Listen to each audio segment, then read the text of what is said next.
Assalamualaikum warahmatullahi wabarakatuh. Halo guys, kembali lagi bersama saya Muhammad Ismail. Ya, pertama-tama saya ingin memperkenalkan diri saya dulu. Perkenalkan, nama saya Muhammad Ismail, kelas non reguler. Nah, apa kabar teman-teman semua? Semoga selalu dalam lindungan Allah Subhanahu wa Ta'ala dan selalu disehatkan, dan semoga puasanya lancar. Amin amin ya rabbal alamin. Di sini saya akan ingin membacakan ciri-ciri Muslim trainer dari pandangan Muslim. Yuk kita lanjut aja ke materinya. Kewirausahaan sebagai bagian dari ekonomi dan bisnis Islam terkait dengan pencarian peluang di luar kendali sumber daya. Nah, Islam selalu mendorong umat Islam untuk menjadi pengusaha yang inovatif dan aktif. Nah, berbisnis secara etis merupakan hal penting yang harus diperhatikan oleh semua pengusaha, khususnya kaum muslim trainer. Oleh karena itu, banyak muslim trainer yang menjadi pengusaha sukses saat ini. Perpaduan yang seimbang antara unsur-unsur dasar spiritual dan fisik dalam rumusan etika Islam dikenal sebagai akhlak atau akhlak mulia. Penerapan nilai-nilai etika berdasarkan falsafah tauhid akan memberikan ukuran universal dari sistem nilai yang harus diikuti oleh setiap manusia. Nah, oleh karena itu, pembentukan etika wirausaha muslim juga dilandasi oleh nilai-nilai akhlak. Penelitian bertujuan untuk menganalisis karakteristik muslim trainer dari pandangan cendekiawan dan akademisi muslim. Nah, metodologi penelitian ini melalui penelitian kualitas berdasarkan wawancara dengan para sarjana dan pakar muslim. Nah, ciri muslim merupakan gabungan dari berbagai unsur antara lain keimanan dan ibadah kepada Allah, niat baik, halalan thayyibah, amanah, setuju dengan yang lain dan lain-lain. Penelitian ini juga menyebutkan bahwa Islam telah memberikan aturan-aturan khususnya yang harus diikuti oleh semua muslim trainer yang bersumber dari teks Al-Quran Al-Hadis. Itu guys. Oh ya, sebelum lanjut videonya, like, comment, and subscribe dulu di bawah ini ya. Tombol lonceng, komentar, like sebanyak-banyak ya, supaya saya nambah semangat bikin videonya guys. Nah, kita ke pengantar ya guys. Satu pengantar. Kewirausahaan sebagai bagian dari ekonomi dan bisnis Islam terkait dengan pencarian peluang di luar kendali sumber daya. Nah, setiap kegiatan bisnis dari wirausaha yang sejalan dengan Islam dianggapnya sebagai ibadah kepada Allah Subhanahu wa Ta'ala. Segala jenis amalan yang sesuai dengan pedoman dan kekuatan Islam dihitung sebagai amalan yang baik dan diberikan pahala oleh Allah Subhanahu wa Ta'ala. Nah, Allah Subhanahu wa Ta'ala berkata, "Dan barang siapa melakukan perbuatan benar, baik laki-laki atau perempuan, saat beriman mereka akan masuk surga dan tidak akan dianiaya, bahkan sebanyak noda pada biji kurma." Surat An-Nisa ayat 124. Nah, Islam mendorong semua umat Islam untuk terlibat dalam kegiatan bisnis. Ada banyak hadis yang diriwayatkan tentang hal ini, antara lain diriwayatkan dari Ismail bin Ubaid bin Rifa'ah dan ayahnya, bahwa kakek Rifa'ah berkata, kami pergi bersama Rasulullah Shallallahu Alaihi Wasallam, dan orang-orang berdagang pagi-pagi sekali. Dia memanggil mereka, "Woi pedagang." Dan ketika mereka mendongak dan menjulurkan leher, dia berkata, para pedagang akan diberikan pada hari kiamat. Nah, sebagai orang-orang yang tidak bermoral, selain pada mereka yang bertakwa kepada Allah dan bertindak benar dan berbicara kebenarannya, yaitu mereka yang jujur.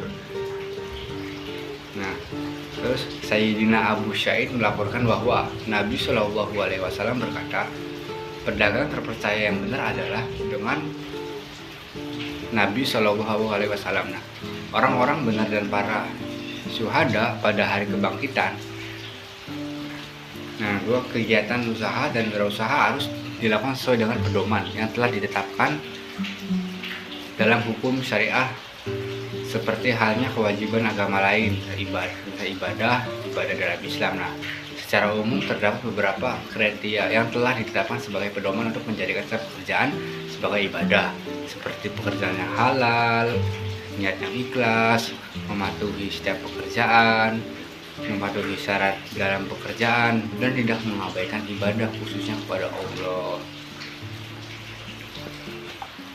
Terus di sini juga ada Islam dan etika. Ayo dong guys, like, komen, subscribe guys, gratis.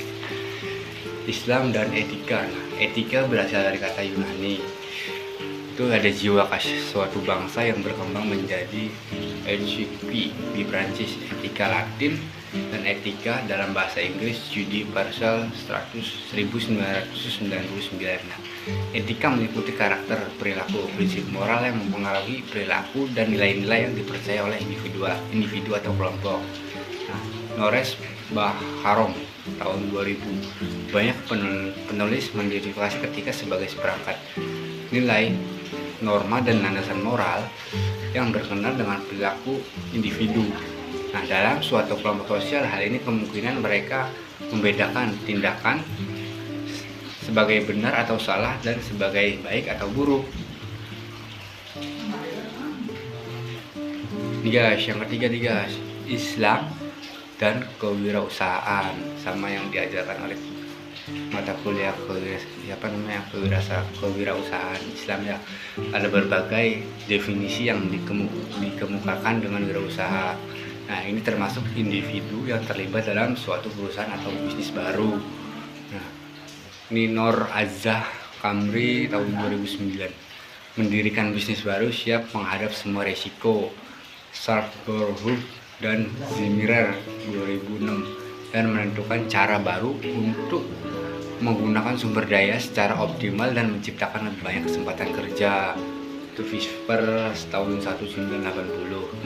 Nah, seorang pengusaha sukses biasanya dikaitkan dengan beberapa karakteristik tertentu sebagai aset kesuksesan mereka. Nah, banyak penulis seperti Fisheries dan Peters tahun 1995 yang mengungkapkan ciri-ciri khusus wirausaha sukses seperti disiplin. Nah, keinginan untuk sukses berorientasi pada tindakan, berorientasi pada tujuan, dan memiliki tingkat energi yang tinggi. Cendekiawan Muslim juga menguraikan sejumlah karakteristik yang harus dipraktekkan oleh pengusaha Muslim. Nah, diantaranya adalah kejujuran, kebenaran, keadilan, dan cinta kepada Allah yang diutamakan. Nah, rendah hati, syura. Nah, untuk menghadapi korupsi, hukum tahun 1996. Nah, berpengetahuan luas, keterampilan, penyayang, dapat dipercaya, istiqomah, eksekusi. Nah, itu Ibrahim Abu Bakar tahun 1997. Nah,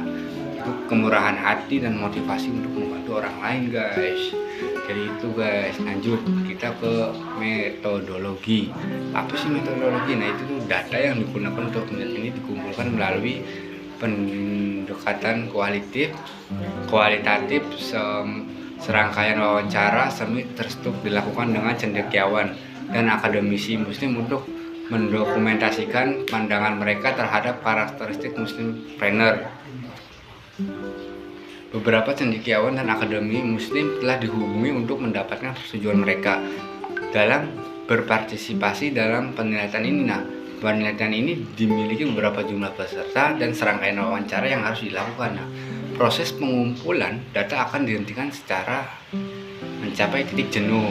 Nah, lanjut guys, kita yang ke-5, itu ada analisis data kualitatif. Nah, apa sih tujuan ini? Nah, tujuan Islam didasarkan pada konsep tauhid atau kesatuan, khilafah atau perwalian, dan ibadah atau penyembahan. Islam beroperasi dalam konsep-konsep ini melalui unsur-unsur adil atau dengan keadilan sosial ya. Nah, dan istilahnya itu kepentingan umum.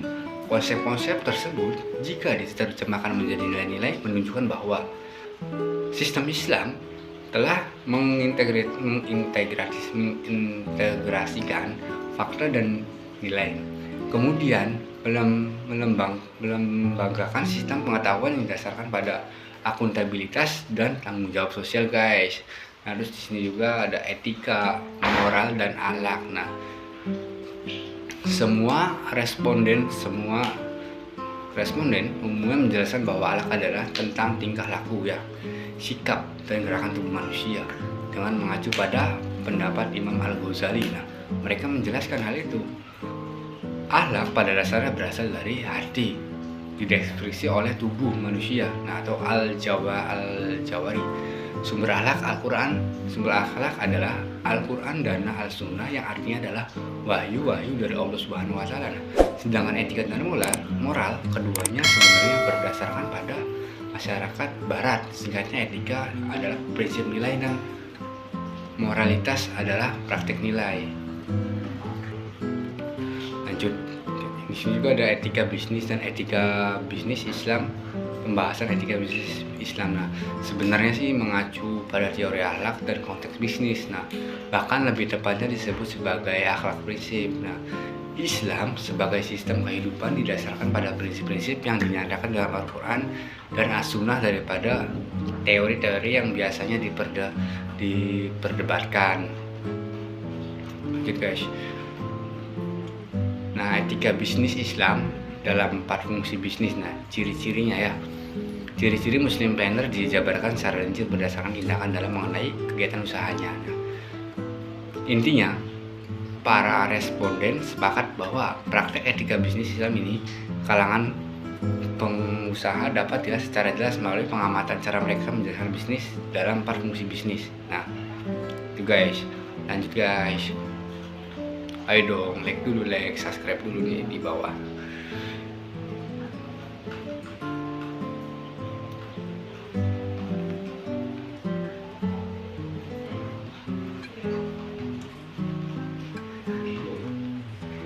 Nah, jadi kesimpulan yang tadi saya bicarakan, etika sebagaimana dikemukakan dalam pembahasan di atas merupakan pedoman pembentukan sistem ekonomi di kalangan Muslim planner.